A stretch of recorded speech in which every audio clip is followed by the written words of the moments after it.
Selamat siang Bapak Ibu yang dikasihi Tuhan Yesus. Selamat beribadah di rumah Tuhan. Marilah kita satukan hati kita sejenak di hadapan Tuhan dengan bersaat teduh.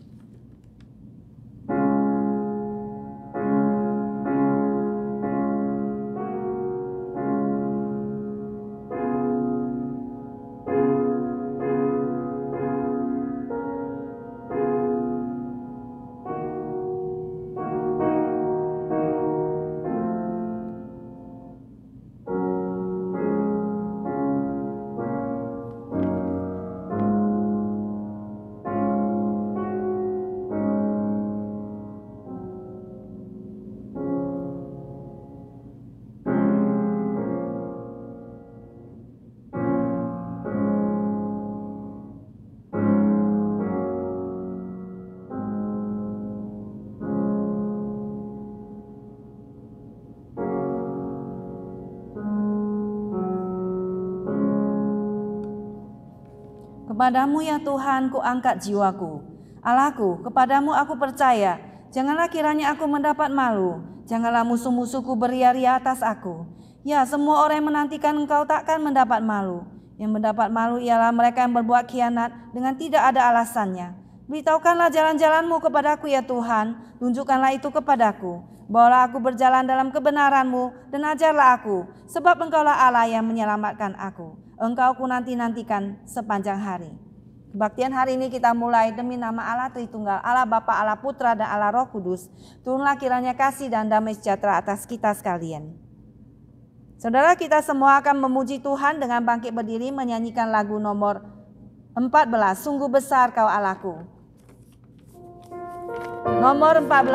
Dan bunyi guru riuhku dengar, ya Tuhanku, tak putus aku heran melihat ciptaan-Mu yang besar. Maka jiwaku pun memuji-Mu, sungguh besar Kau Allahku. Maka jiwaku pun memuji-Mu, sungguh besar Kau Allahku.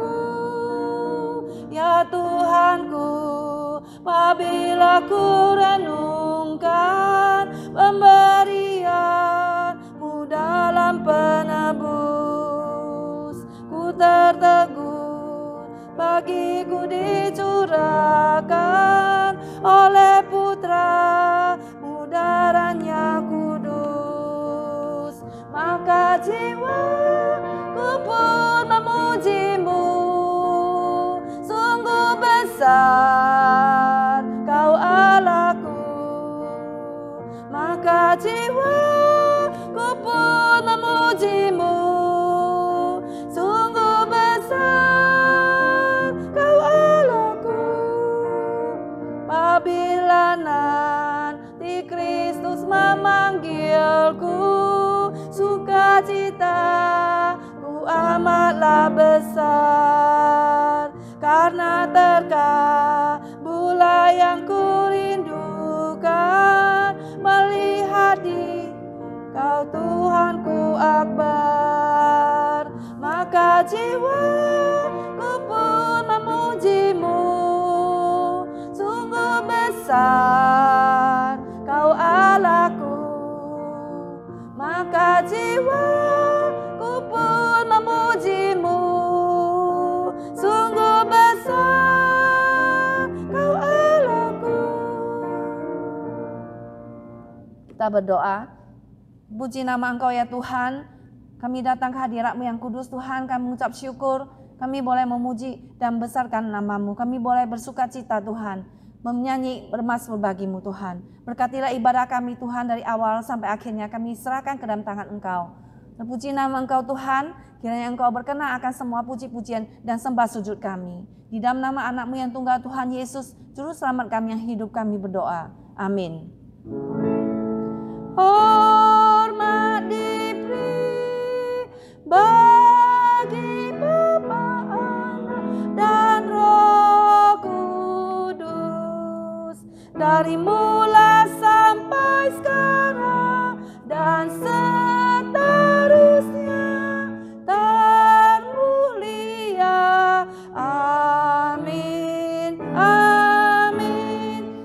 silakan duduk kembali dengan hormat.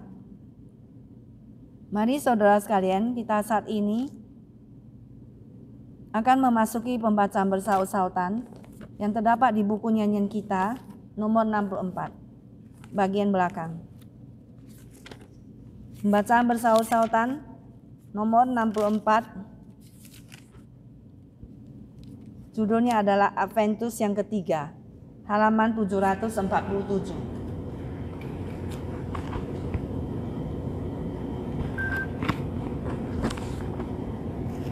Nomor 64 halaman 747.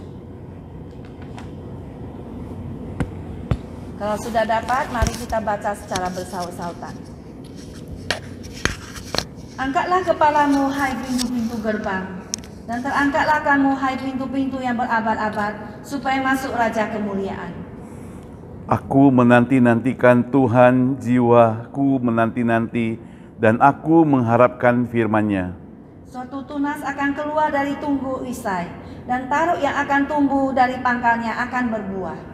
Bangkitlah, menjadi teranglah, sebab terangmu datang, dan kemuliaan Tuhan terbit di atasmu. Bersorak-soraklah dan bersukacitalah, hai putri Sion, sebab sesungguhnya aku datang dan diam di tengah-tengahmu. Demikianlah firman Tuhan. Lihat, aku menyuruh utusanku supaya ia mempersiapkan jalan di hadapanku.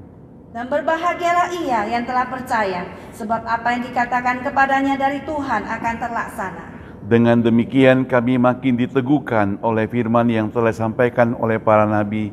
Alangkah baiknya kalau kamu memperhatikan sama seperti memperhatikan pelita yang bercahaya di tempat gelap sampai fajar menyingsing dan bintang timur terbit bersinar di dalam hatimu. Sama-sama, lihat aku berdiri di muka pintu dan mengetok. Kebaktian hari ini, saat ini, saudara sekalian, kita akan kembali memuji Tuhan dengan menyanyikan lagu nomor 100, Kota Kecil Bethlehem.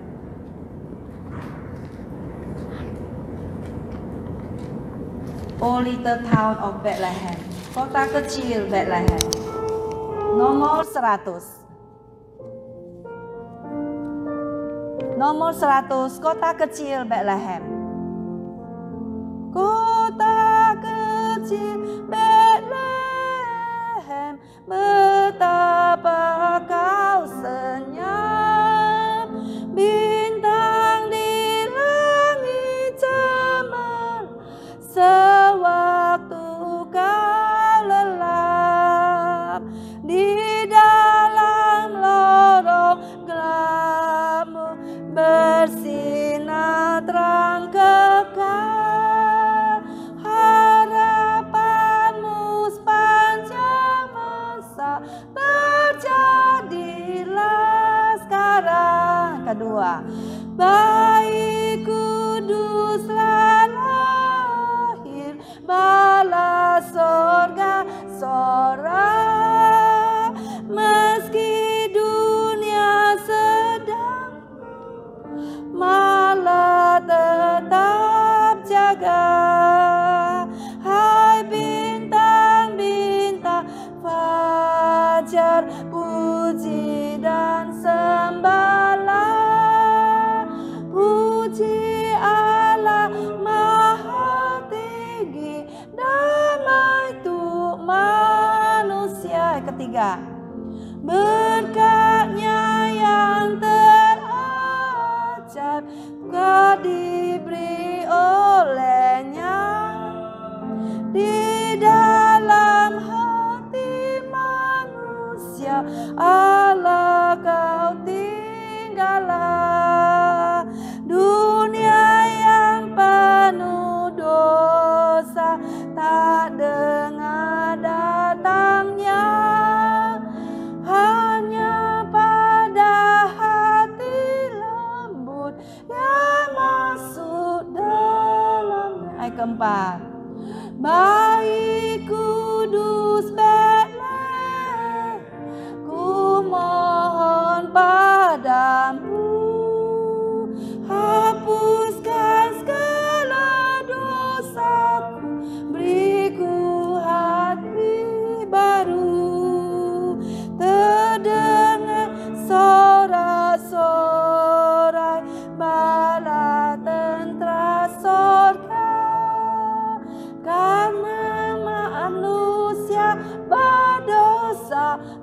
berpaling padanya. Bersama dengan gereja segala abad dan tempat, mari kita semua bangkit berdiri mengikrarkan pengakuan iman rasuli yang terdapat di buku nyanyian nomor 692 bagian belakang. Nomor 692. Pengakuan iman rasuli. Nomor 692 bagian belakang. Mari kita semua bangkit berdiri.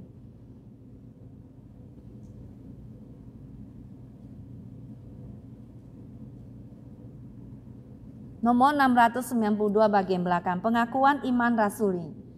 Aku percaya kepada Allah, Bapa yang Maha Kuasa, Khalik langit dan bumi, dan kepada Yesus Kristus, anaknya yang tunggal, Tuhan kita, yang dikandung daripada Roh Kudus, lahir dari anak darah Maria, yang menderita sengsara di bawah pemerintahan Pontius Pilatus, disalibkan, mati dan dikuburkan, turun ke dalam kerajaan maut.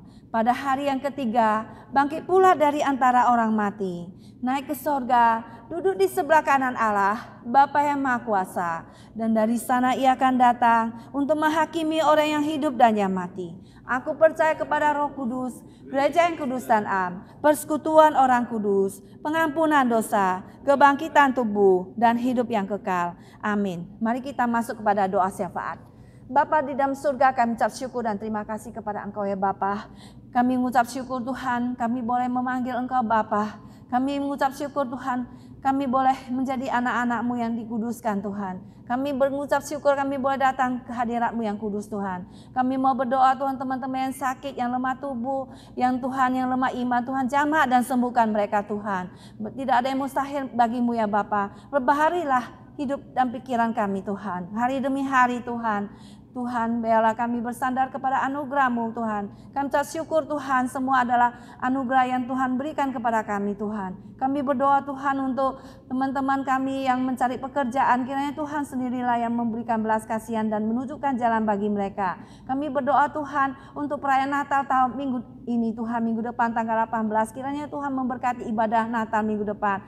Kiranya Tuhan lebih banyak jiwa lagi Tuhan diselamatkan dan diampuni dosanya. Biarlah Tuhan Engkau lahir di dalam hati mereka Tuhan dalam Natal kali ini Tuhan. Kami berdoa Tuhan untuk Pendeta Somiman Saud yang hari ini menyampaikan firman-Mu, urapi dia dengan Roh-Mu yang kudus Tuhan. Dan hamba-hamba Tuhan yang menyampaikan firman-Mu Tuhan, urapilah mereka dengan Roh-Mu yang kudus ya Tuhan. Kami berdoa ya Bapa, juga kami berdoa Tuhan untuk COVID-19 Tuhan, biarlah Tuhan semua ini Tuhan enyahkan Tuhan dari muka bumi.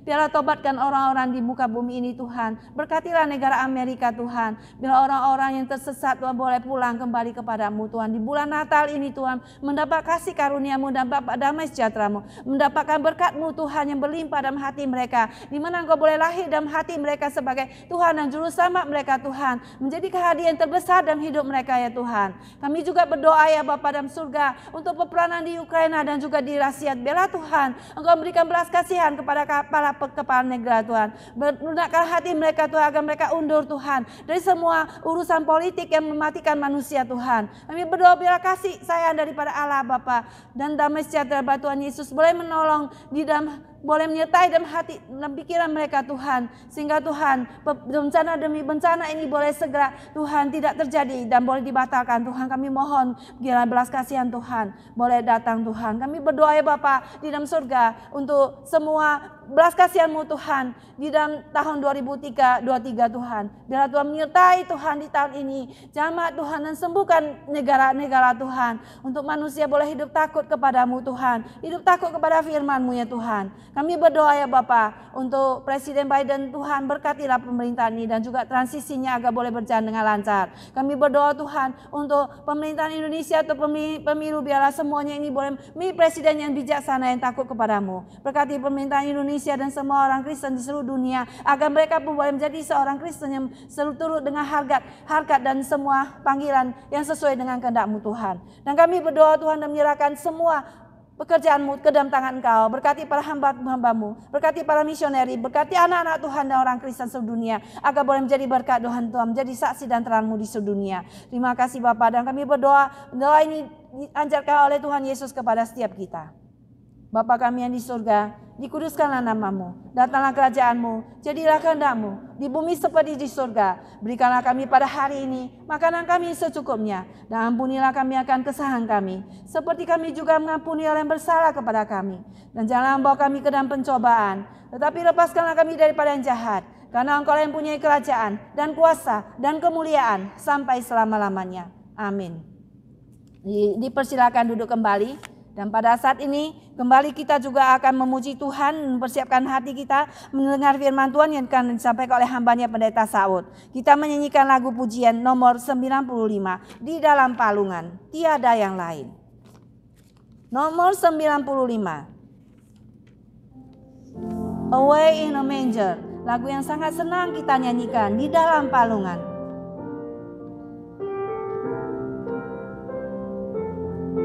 Nomor 95, Di Dalam Palungan. Di dalam palungan tiada yang lain, berbaringlah Yesus berbalutkan kain, bintangnya di langit bersinar terang, dan Yesus tertidur lelap dan senang. Kedua, tenang bersuara membangunkannya, tetapi sang bayi tiada resah. Ya Yesus, sekarang hatiku tentram, Engkaulah temanku di malam kelam. Ketiga, ya Yesus Tuhanku, dengar doaku, tetaplah sertaku dengan kasih-Mu. Semua anak-Mu berilah berkat dan hidup serta-Mu di sorga kelak. Kita serahkan kepada Pendeta Saud yang akan menyampaikan firman Tuhan kepada setiap kita.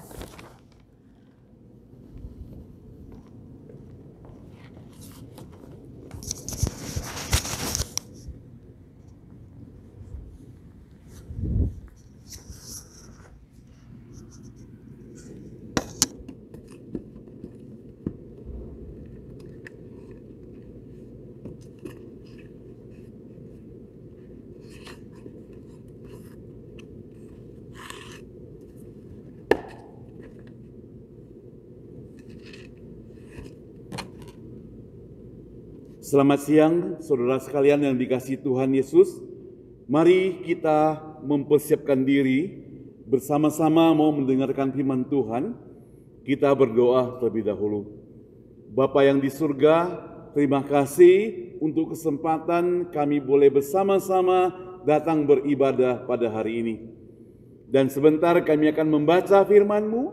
Pakailah Tuhan agar kami boleh sungguh-sungguh mengerti firman Tuhan yang kami dengar, mengerti firman Tuhan yang akan disampaikan oleh hamba-Nya. Berkati dan urapi Tuhan, hanya dalam nama Tuhan Yesus kami berdoa. Amin. Mari saudara sekalian, kita buka Alkitab kita di dalam Yesaya pasal yang ke-7 ayat 14. Yesaya 7 ayat 14. Yesaya 7 ayat 14, demikian firman Tuhan.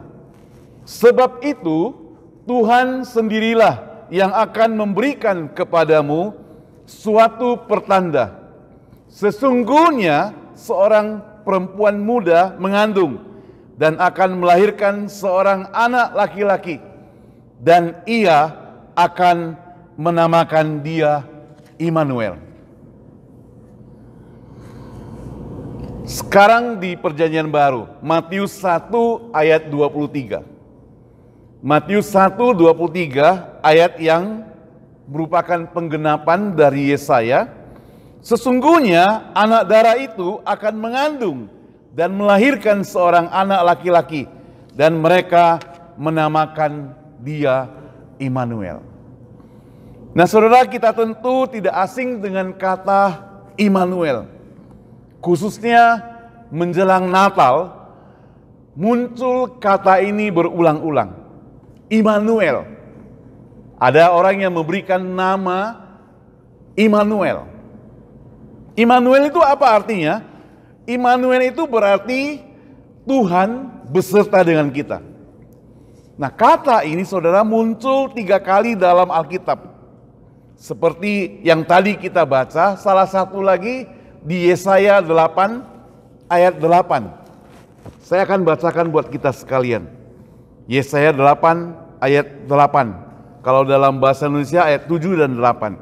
Sebab itu sesungguhnya Tuhan akan membuat air sungai Efrat yang kuat dan besar meluap-luap atas mereka, yaitu Raja Asyur dengan segala kemuliaannya.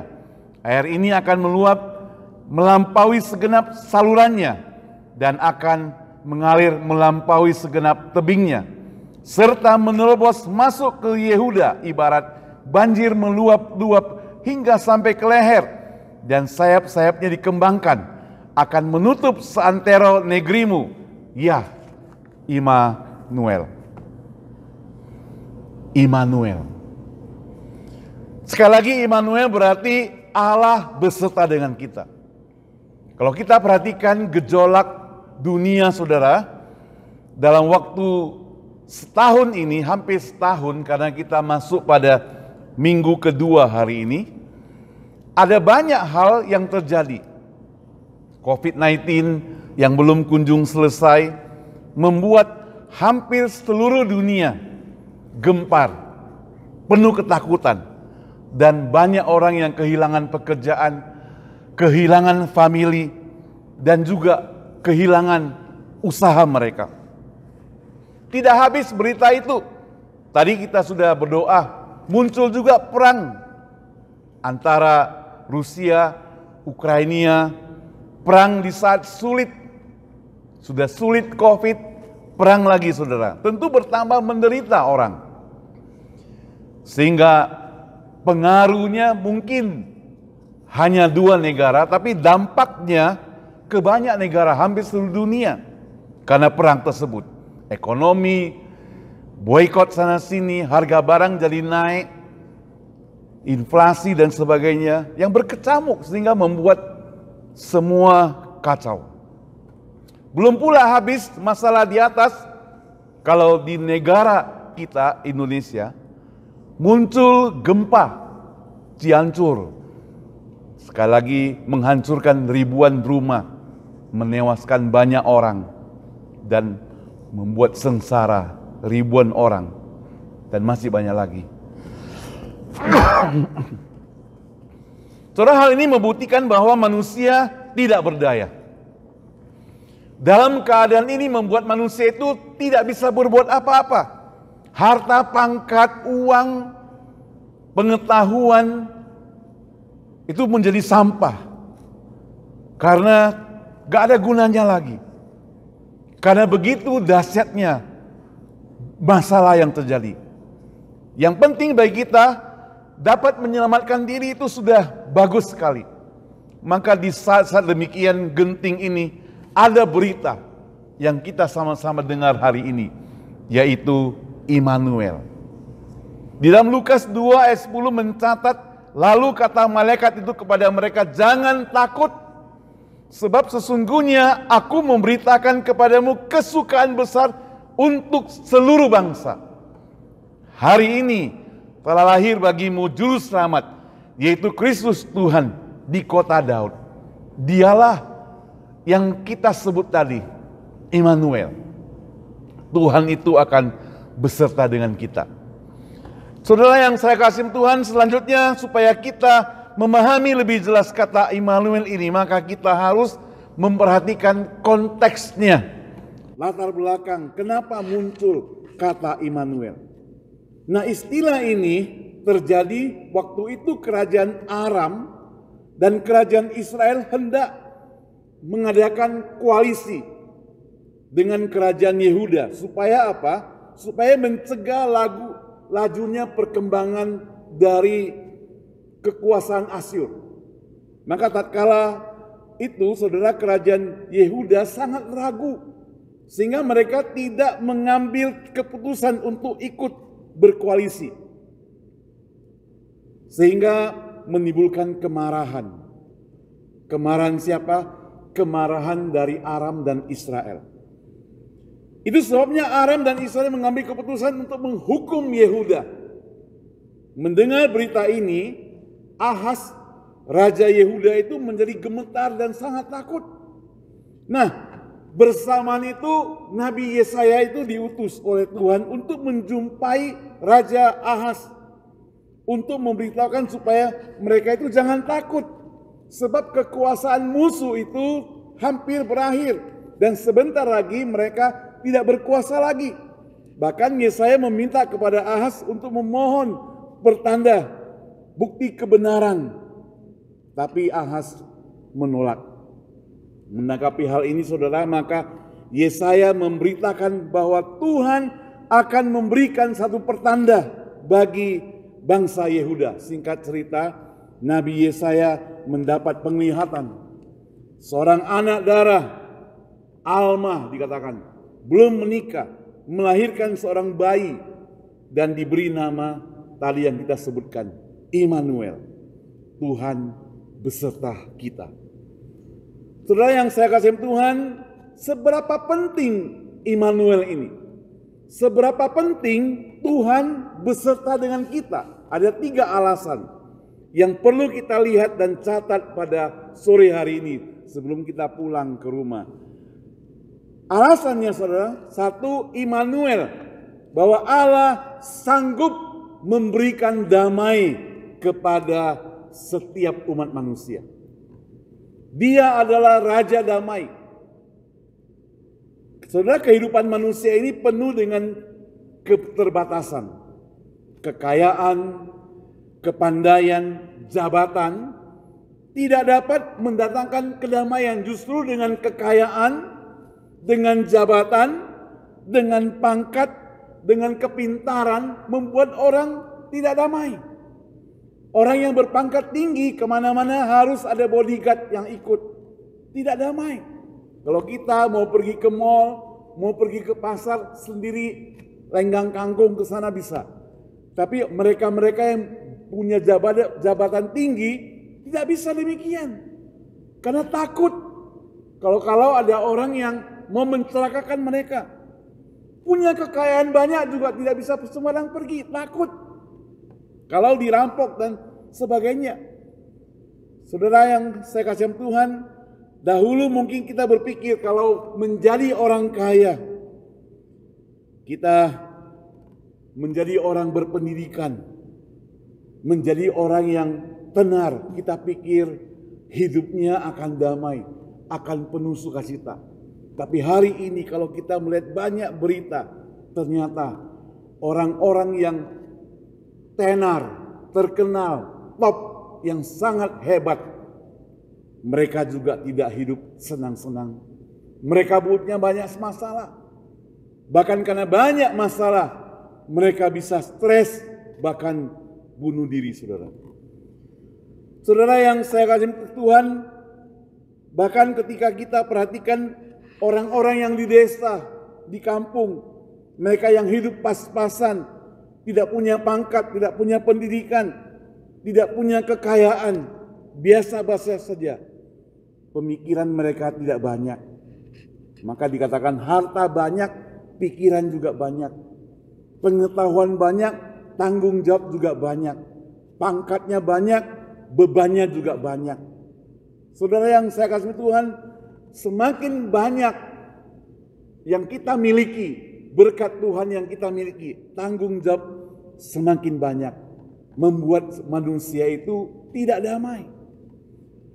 Nah, saudara, jikalau kedamaian itu bukan berdasarkan apa yang kita miliki, tetapi semata-mata karena apa, saudara? Karena penyertaan Tuhan.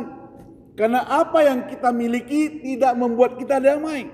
Alkitab berkata dalam Roma 8 ayat 3, jika Allah di pihak kita, maka tidak ada yang bisa melawan kita.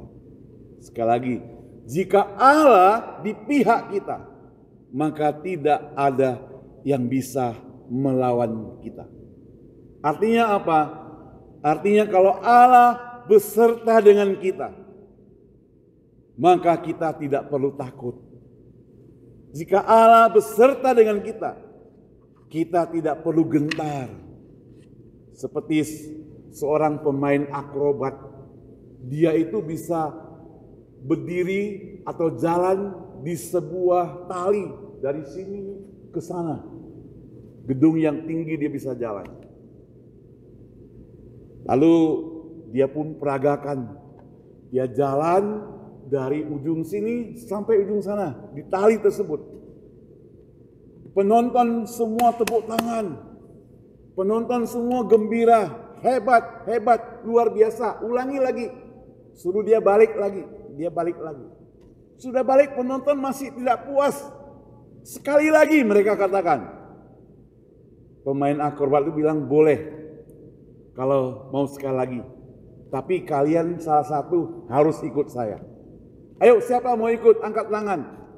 Gak satu pun yang angkat tangan. Ayo sekali lagi siapa mau ikut? Saya akan jalan ke sana. Tidak satu pun yang angkat tangan. Tiba-tiba ada satu anak kecil, dia angkat tangannya. Dia bilang saya mau ikut. Saya mau ikut. Wah, semua orang kagum. Ada seorang anak kecil berani ikut pemain akrobat itu. Maka mari saya gendong. Digendong, dia jalan ke ujung. Dan jalan lagi pulang. Akhirnya semua orang tepuk tangan, luar biasa. Kalian mau ikut? Mereka tidak mau. Tapi anak ini ikut. Kenapa dia mau ikut? Akhirnya setelah diselidiki, ternyata anak ini adalah anak pemain akrobat itu. Nah saudara, si anak dia tahu bapaknya itu tidak mungkin mencelakakan dia. Apalagi beserta dengan bapaknya, dipelukan bapaknya. Pasti bapaknya akan menyelamatkan dia. Maka dia tidak takut. Maka hari ini saudara, gejolak apapun yang terjadi di dunia ini, masalah apapun yang terjadi, persoalan apapun yang terjadi dalam hidup kita, sekali lagi jawabannya, mari kita belajar beriman sama-sama, jangan takut. Sebab apa? Katakan Allah beserta dengan kita. Allah beserta dengan kita. Tidak ada yang perlu takutkan. Yang kedua saudara, tadi kalau Immanuel, Allah sanggup memberikan damai. Maka yang kedua Immanuel, Allah sumber keselamatan. Saudara, ketika manusia jatuh ke dalam dosa, Adam dan Hawa tempatkan di Taman Eden, taman yang sungguh indah, taman yang penuh dengan kebahagiaan, taman yang penuh dengan kesukaan, tetapi manusia itu tidak merasa puas. Datang iblis, Alkitab mencatat, menggoda mereka. Mereka makan buah pengetahuan baik dan jahat yang dilarang oleh Allah. Dan mereka jatuh ke dalam dosa. Ketika manusia jatuh ke dalam dosa, maka tinggal tunggu. Tunggu apa? Tunggu berjalan masuk ke neraka. Namun karena Tuhan Allah itu baik, Dia yang menciptakan umat manusia. Ketika Adam dan Hawa jatuh dalam dosa, maka seluruh keturunan berdosa, seluruh manusia berdosa. Tetapi Allah itu baik. Allah itu tidak membenci manusia yang berdosa. Allah itu membenci dosa yang diperbuat. Itu sebabnya saudara, Allah tidak membenci kita. Maka Dia kirim anaknya satu-satunya untuk menyelamatkan kita. Minggu lalu saya ada singgung sedikit. Dia kirim Yesus untuk menyelamatkan kita. Saudara bayangkan, anaknya saja dia mau korbankan untuk menggantikan kita. Sudah pasti dia sangat mengasihi kita. Maka Allah itu sumber keselamatan, menggantikan kita, saudara. Saudara, hari ini kita punya dokter ahli jantung, ahli otak, ahli segalanya. Tapi dokter yang ahli pun tidak dapat menyelamatkan. Paling dia periksa-periksa, buka resep, kita makan. periksa-periksa, operasi, kalau sembuh, kalau tidak, ya apa boleh buat. Psikiater, orang menghadapi masalah, mereka pikir dengan berbicara dengan psikiater dapat menyelesaikan masalah, dapat menyelamatkan, ternyata tidak dapat menyelamatkan. Paling masalahnya beres sebentar, besok-besok muncul lagi masalah, tetap tidak pernah bisa menyelamatkan kita. Pendeta yang diurapi oleh Tuhan mendoakan orang-orang yang bermasalah. Benar, Tuhan bekerja atas hidupnya, tapi pendeta tidak dapat menyelamatkan orang tersebut. Asuransi jiwa, ada banyak orang bayar uang yang besar untuk asuransi jiwa. Apakah dapat menyelamatkan jiwa? Tidak. Saya tanya, yang dimaksud dengan asuransi jiwa itu apa? Artinya kalau engkau beli asuransi jiwa, nanti kalau engkau mati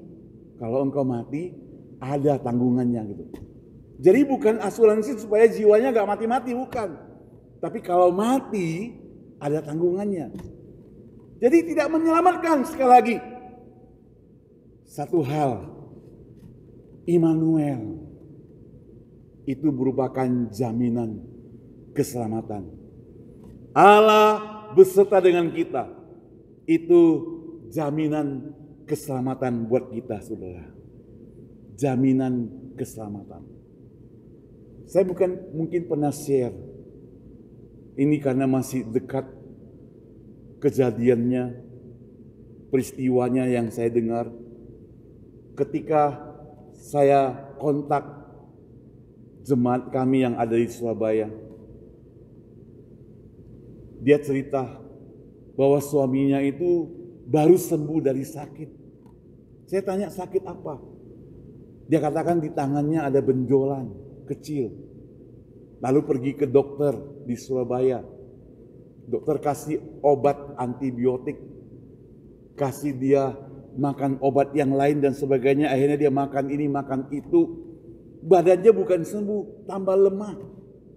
Dan pengaruh kemahnya, tidak punya nafsu makan, tubuhnya jadi kurus. Dia katakan demikian.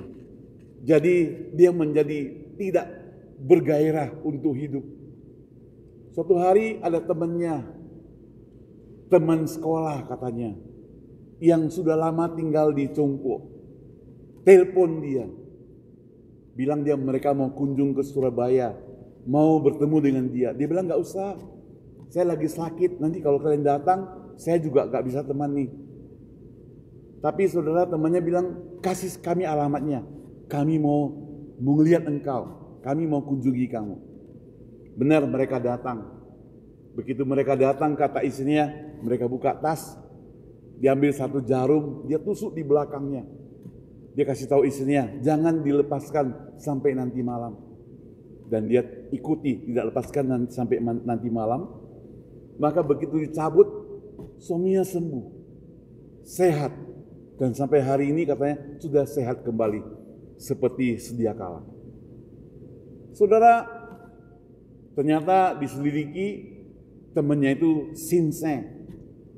Tuhan mengirim orang yang tidak dikenal, yang sudah dia lupakan, datang untuk menyembuhkan penyakitnya. Dokter sudah angkat tangan, bahkan dokter sudah sepertinya mau menjerumuskan dia ke sakit yang lebih dalam. Tapi datang utusan Tuhan menurut kesaksian istrinya. Dan dia tidak akan lupakan katanya, bahwa temannya itu utusan Tuhan seperti malaikat yang menyelamatkan dia. Itulah bentuk Tuhan menyertai kita, saudara. Kadang kita gak tahu. Ketika kita sudah mepet, gak ada jalan yang terbuka, kita rasa kita sudah tidak punya keamanan lagi, tidak bisa selamat lagi. Tuhan bisa kirim orang-orang yang tidak terduga untuk menolong kita. Tuhan bisa kirim orang-orang yang kita tidak tahu siapa dia, atau sudah lupa siapa dia, bisa menolong kita, saudara. Penyertaan Tuhan yang menyelamatkan itulah yang harus selalu kita ingat. Bahwa ini lebih dahsyat daripada harta kekayaan. Tadi saya katakan lebih dahsyat dari semuanya. Harus disertai dengan apa? Disertai dengan keselamatan yang diberikan oleh Tuhan. Saudara yang saya kasih Tuhan, keselamatan itu membutuhkan iman. Itu sebabnya haruslah kita beriman kepada Immanuel tersebut. Saudara, supaya kita sama-sama konsentrasi tidak melihat ke sana sini, mari kita lihat Matius 1 ayat 23. Kalau saudara konsentrasi ke saya juga bisa konsentrasi. Matius 1:23. 1-2 ya. Sesungguhnya sama-sama kita bacalah ya. Sesungguhnya anak darah itu akan mengandung dan melahirkan seorang anak laki-laki, dan mereka akan menamai dia Immanuel. Sekarang yang ketiga, saudara. Immanuel, Allah menyertai kita, berarti ia menguasai seluruh hidup kita. Saudara, bukti penyertaan Tuhan di dalam hidup bahwa ia semata-mata merupakan jaminan yang pasti. Hidup kita itu tidak selalu lancar. Kita bahkan tidak bebas dari kesulitan. Kita bahkan tidak bebas dari sakit penyakit, saudara. Seperti seorang anak yang didampingi orang tuanya. Jika semuanya diprotek terus, maka si anak itu dia tidak bisa mandiri dikatakan. Maka untuk supaya anak itu bisa mandiri, maka dia mesti dilepaskan, dibebaskan. Nah kita, saudara, Tuhan Allah memberikan kita mandiri. Dia membebaskan kita, tapi dia pantau kita. Dia mendampingi kita, tapi berikan kita kebebasan. Dia tidak mau kita seperti robot, mengatur-ngatur kita. Saudara, bebas. Seorang anak Tuhan itu bebas. Saya mau pergi ke kota itu bebas. Saya mau pergi ke sana bebas. Hari ini saya mau kebaktian, datang ke gereja bebas. Mau pilih gak datang juga bebas. Tuhan gak paksa kita seperti robot. Tuhan tidak bisa ikat kita. Oh, kamu jam 2 siang harus ikut ke gereja. Gak bisa demikian. Tuhan kita tidak demikian. Dia tidak paksa-paksa kita. Tetapi dia beri kebebasan kepada kita. Itu sebabnya, saudara yang saya kasih Tuhan, pengalaman hidup kita masing-masing. Kalau kita taat kepada dia, maka dia mengasihi kita, memperhatikan kita. Kalau kita tidak taat kepada dia juga, dia akan melepaskan kita. Kita akan tanggung jawab mendapatkan hasilnya, saudara. Sekali lagi, Allah yang mendampingi kita, yang menyertai kita, bukan Allah yang diktator. Bukan Allah yang katakan harus kita demikian, tidak. Saudara, sekali lagi, Immanuel, Allah menyertai kita. Waktu ada masalah, kita serahkan kepada Immanuel, Allah beserta kita, dia bebaskan masalah kita. Kita yakin itu. Tetapi saudara, waktu masalah yang kita sudah serahkan kepada dia belum bebas, kita perlu keyakinan yang penuh untuk menunggu, untuk sabar, untuk menanti, supaya kita tidak ragu untuk mempercayakan semuanya kepada dia. Apa yang bisa kita pelajari hari ini, saudara? Makin hari dunia ini makin menakutkan. Ada perang, selesai perang, ada peristiwa-peristiwa yang lain, terjadi gempa bumi, tsunami dan sebagainya. Muncul berbagai penyakit yang bervariasi, berubah-ubah. Orang yang kita kenal banyak jadi korban. Orang yang kita kenal banyak sudah tidak ada lagi. Krisis ekonomi membuat orang kehilangan pekerjaan, kehilangan sana sini dan sebagainya. Bila kita tidak ada Tuhan yang menyertai kita, saudara, maka pupuslah harapan itu. Maka habislah kita semuanya. Ada ramalan yang katakan gelap bakal terjadi tahun depan. Tapi itu kan berupa ramalan ya, bahwa gelap akan terjadi. Mungkin yang meramalkan itu ahli. Tapi sekali lagi saya ingin katakan ketika Allah beserta kita, mungkin bisa terjadi gelap. Bisa gak? Bisa. Tapi sekali lagi firman Tuhan katakan jangan takut. Terus ingat waktu malaikat itu memberitahukan kepada gembala-gembala bahwa Yesus sudah lahir. Kata yang pertama yang dia sampaikan kepada gembala-gembala itu adalah jangan takut. Sebab hari ini Tuhan telah lahir bagimu, yaitu Yesus Sang Juru Selamat yang diberi nama Immanuel. Jadi kata jangan takut itu muncul pertama kali. Karena gembala-gembala itu merasa ketakutan. Ada malaikat-malaikat datang, mereka takut. Maka dikatakan jangan takut. Jadi kalau ada kejadian-kejadian yang aneh dalam hidup kita, jangan takut. Bisa terjadi gak? Bisa. Orang Kristen bisa alami gak? Bisa. Apakah orang Kristen kebal? Tidak. Maka ketika kita tidak kebal, namun kita punya pegangan, yaitu jangan takut. Sebab hari ini telah lahir bagimu Juru Selamat, yaitu Kristus Tuhan di kota Daud, yang kalau kita sebut namanya adalah Immanuel. Sekarang kita mau tanya pada diri kita masing-masing, apakah ada Immanuel dalam hidup kita? Apakah ada Immanuel dalam diri kita? Apakah ada Immanuel dalam keluarga kita? Apakah ada Immanuel dalam pekerjaan kita? Apakah ada Immanuel di dalam lingkungan hidup kita? Saudara, terutama apakah ada Immanuel di hati kita?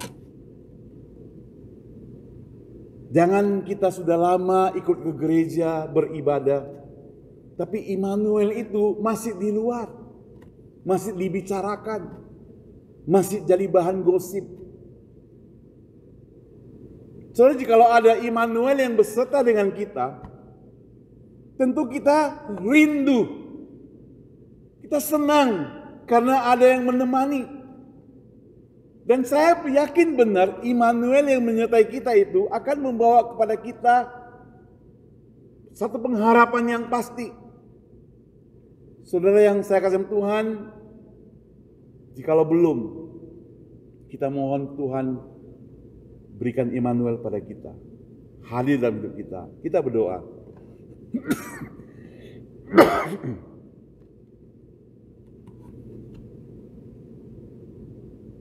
Bapa di surga, kembali kami datang kepadamu. Kami mau bersyukur kepadamu Tuhan, karena Engkau memperhatikan setiap kami. Engkau hadir dalam hidup kami.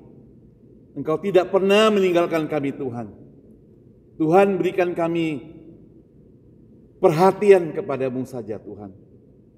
Supaya ketika kami mendengar berita, bukan masuk dari telinga kanan, keluar dari telinga kiri.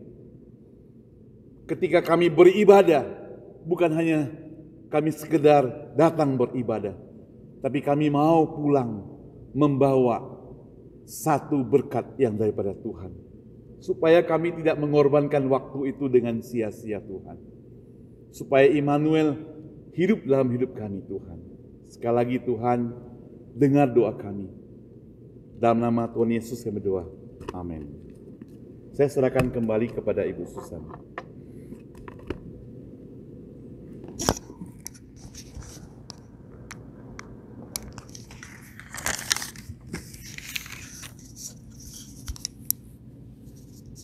Terima kasih kepada Pendeta Saud yang telah menyampaikan firman Tuhan kepada setiap kita. Dan saat ini kita akan memberi persembahan.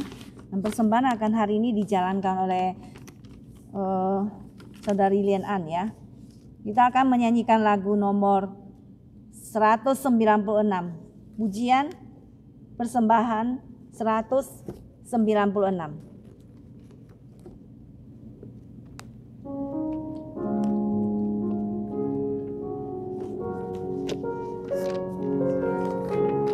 196 judulnya Sebenarnya Ku Tak Layak, Just As I Am, without one plea. 196. Sebenarnya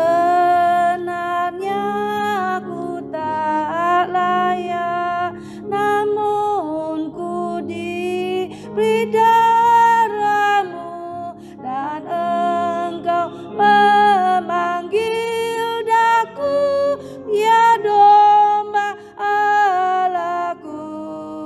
Datang. Kedua, kini ku datang padamu, sucikanku. Hanya darah-Mu basuhku, ya domba Allahku. Datang.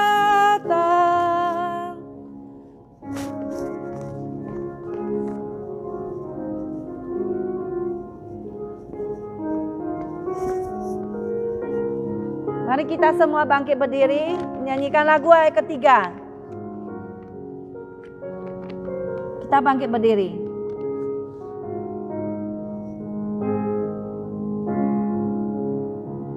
Dengan kasih Kau terimaku, sucikanku, selamatkanku.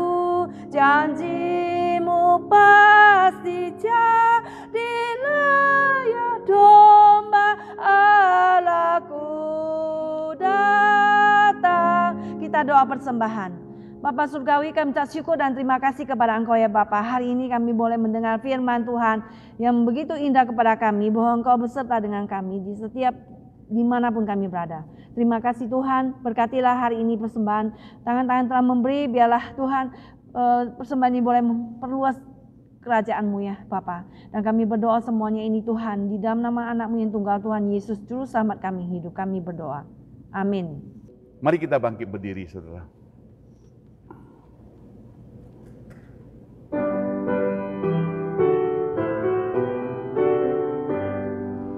Puji Allah Bapa Putra, puji Allah Roh Kudus, ketiganya yang esa. Pohon selamat, sumber berkat. Amin. Jemaat sekalian yang mengasihi Tuhan, mari kita terima berkat kasih daripada Allah Bapa, anugerah dan keselamatan dari Yesus Kristus, pertolongan dan penghiburan dari Roh Kudus, menyertai kita sekalian hari ini, besok, dan selama-lamanya. Amin. Amin. Amin.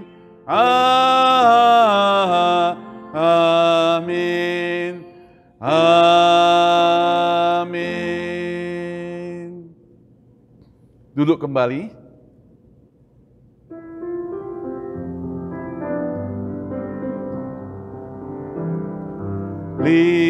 Lingkupiku dengan sayap-Mu,